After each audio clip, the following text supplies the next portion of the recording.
নমস্কার বন্ধুরা, আজকে আমি দই পটল রান্না করে দেখাবো তোমাদেরকে। তোমরা তো নিরামিষ দই পটল অনেকবারই খেয়েছো, কিন্তু আজকে আমি পেঁয়াজ রসুন দিয়েই দই পটল বানিয়ে দেখাবো।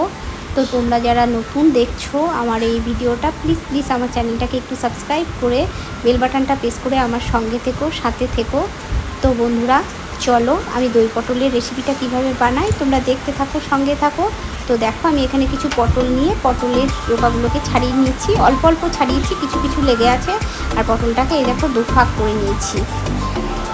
তো এবার আমি এই পটলের মধ্যে নুন আর হলুদ মাখিয়ে নেবো। আমি কিন্তু পটলটা ধুয়েই রেখে দিয়েছি ভালো করে। এখন আমি নুন আর হলুদ দিয়ে পটলটাকে ভালো করে মেখে নেব। তো বন্ধুরা তোমরা তো হামেশাই নিরামিষ দই পটল খেয়েছো, আজকে আমি পেঁয়াজ রসুন দিয়েই বানিয়ে দেখাবো।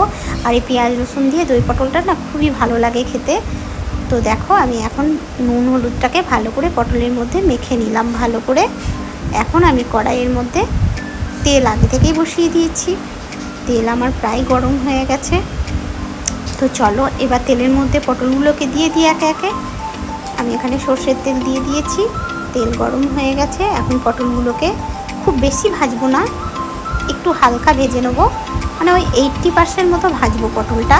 খুব বেশি ভেজে নিলে আবার পটলটা গলে যাবে, ওই জন্য খুব বেশি ভাজবো না, এই 80% মতো ভাজবো। তো ভালো করে নেড়ে চেড়ে এখন পটলটাকে ভেজে নিই হালকা আছে। একবার করে উল্টে দিতে হবে, একটা পিঠ করে ভাজা হবে আর উল্টে দিতে হবে বন্ধুরা। আর পেঁয়াজ রসুন আর আদার পেস্ট আমি করেই রেখে দিয়েছি আগে থেকেই মিক্সিতে। তো দেখো আমি ভালো করে নেড়ে চেড়ে পটলগুলোকে এখন ভেজে নিচ্ছি। তোমরাও না এই রেসিপিটা বাড়িতে বানিয়ে খাবে, গরম ভাতের সঙ্গে না দারুণ লাগে, সবাই আঙুল চেটে ফুটে খাবে এই রেসিপিটা। তো এই দেখো আমার মোটামুটি 80% মতো ভাজা কমপ্লিট হয়ে গেছে পটলটা। এখন আমি পটলটাকে তুলে নেব। একদম খুব ভেজে দেবে না, তাহলে পটলটা গলে যাবে, তখন দই পটলের রেসিপিটা ভালো লাগবে না খেতে। 80% মতো ভাজবে তোমরা। তো আমার 80% মতনই ভাজা হয়েছে দেখো। এখন আমি পটলগুলোকে তুলে নিচ্ছি। আর এই দই পটলের জন্য দই তো লাগবেই, দইটাকেও আমি ফেটিয়ে নেব মাঝখানে। তো দেখো এখন আমি এই তেলের মধ্যে দিয়ে দিলাম আদা পেঁয়াজ আর রসুনের পেস্ট। এটা আমি পেস্ট করেই রেখে দিয়েছিলাম। তো আমি 3 চামচ মতো আদা পেঁয়াজ রসুনের পেস্টটা দিয়ে ভালো করে মশলাটাকে একটু তেলের মধ্যে কষিয়ে নেব। পেঁয়াজ আদার রসুনের যে গন্ধটা সেটাকে একটু কষিয়ে তার গন্ধটাকে একটু নেড়ে নেব। তো এবার আমি এর মধ্যে দিয়ে দেবো পরিমাণ মতো জিরে গুঁড়ো, ধনে গুঁড়ো, লঙ্কা গুঁড়ো, কাশ্মীরি লঙ্কা গুঁড়ো আর হলুদ আর লবণ। সবটাই পরিমাণ মতো দেবে তোমরা তোমাদের পটলের পরিমাণ অনুযায়ী। আর একটু টমেটো দিয়ে দিলাম, হাফ টমেটোকে কুচি করে দিয়ে দিলাম। আর দইটাও এই ফাঁকে ফেটিয়ে নিই মশলাটা কষা হতে হতে। তো দেখো এর অবশ্যই টক দই দেবে পটলের দোরমাতে। দই পটলের টক দইটাই ভালো লাগে, মিষ্টি দই দেবে না। তো দেখো মশলাটা আমার কষানো হয়ে গেছে। এখন দিয়ে দিলাম আমি দইটা, টক দইটা মশলার মধ্যে আমি দিয়ে দিলাম। এবার দইটা দিয়েও সুন্দর করে আমি কষিয়ে নেবো যতক্ষণ না দইটা থেকে আমার তেল বেরোয়।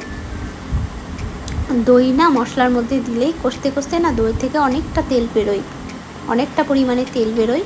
তো দেখো এখন তো তোমরা বুঝতেই পারছো না যে এখানে কোনো তেল নেই, কারণ দইটা এখন জল হয়ে গেছে, গরমে দেওয়া হয়েছে। তো এটা যখন কষা কমপ্লিট হয়ে যাবে এখান থেকে প্রচুর পরিমাণে তেল বেরোবে, তোমরা লাস্টে দেখবে।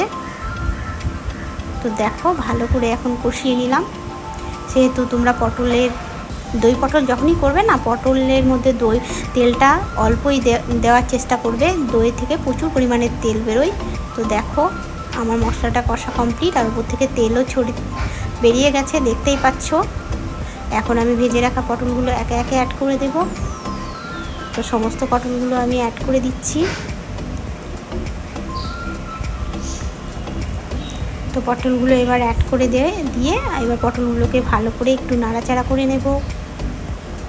আর তোমরা যেরকম টাইপের গ্রেভি করবে সেরকম অনুযায়ী জল দেবে। আর দই পটলে খুব একটা ঝোল ভালো লাগে না, একটু গা মাখা মাখাই ভালো লাগে। তো এই দেখো এখন আমি মশলার মধ্যে পটলগুলোকে ভালো করে কষিয়ে নিলাম। এটা তোমরা পরোটা, লুচি, রুটি সবের সঙ্গেই খুবই ভালো লাগবে। এই দই পটলটা ফ্রাইড রাইস, পোলাও সবের সঙ্গেই খুবই ভালো যাবে। তো দেখো আমি একটু নেড়ে চেড়ে নিলাম। এবার আমি একটু জল দিয়ে দেবো। যে বাটিটাতে আমি দই পটলটাকে তুলে রেখেছিলাম ওটা একটু তেল লেগেছিল, তো দিয়ে দিলাম। এবার আমি একটু ঢাকা দিয়ে দেব খানিকক্ষণের জন্য, একটু পটলের মধ্যে মশলাটা ঢুকে যাক আর পটলটাও সিদ্ধ হয়ে যাক। তো দেখো এখন আমার পটল সিদ্ধ হয়ে গেছে। এখন আমি ওপর থেকে একটু গরম মশলা আর 1 চামচ ঘি দিয়ে দিলাম। এবারে খুব সুন্দর করে একটু নাড়াচাড়া করে নেব। তো দেখো আমার একদম দই পটল কিন্তু রেডি বন্ধুরা। এরকমভাবে বাড়িতে বানিয়ে খাবে, দেখবে খেয়ে সবাই খুব নাম করবে আর আঙুল চেটে পুটে খাবে। তো এবার আমি একটা পাত্রের মধ্যে তুলে নিই দই পটলটা। কালারটাও কত সুন্দর এসছে দেখো, আর পটলগুলো একদম ঠিক গোটা গোটা হয়ে আছে, ভাঙেনি।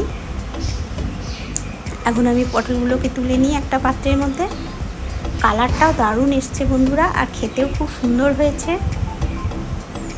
তোমরাও বাড়িতে এরকম বানিয়ে খাবে দই পটলের রেসিপি।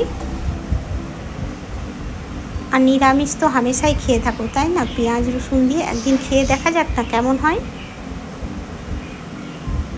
তো দেখো এখন আমি একটা বাটির মধ্যে সমস্ত পটলগুলোকে তুলে নিলাম। কালারটা দুর্ধর্ষ এসছে, তাই না বন্ধুরা? দেখো একটু ঠান্ডা হলে আরও কালারটা চলে এসছে, দেখছো? তো বন্ধুরা আমার দই পটলের রেসিপি তোমাদের কেমন লাগলো? যদি ভালো লাগে তাহলে একটু লাইক, কমেন্ট, শেয়ার করে দেবে। আর যদি কোনো নতুন বন্ধু থাকো এখনও পর্যন্ত আমার চ্যানেলটাকে সাবস্ক্রাইব করোনি, তাহলে প্লিজ আমার চ্যানেলটাকে একটু সাবস্ক্রাইব করে দিও। আর পাশে থাকা বেল আইকনটি অবশ্যই ক্লিক করে রাখবে, তাহলে আমি যখনই নতুন কোনো ভিডিও পোস্ট করবো তোমাদের সামনে পৌঁছে যাবে। তো আজকের মতো এইটুকুই, টাটা, বাই বাই।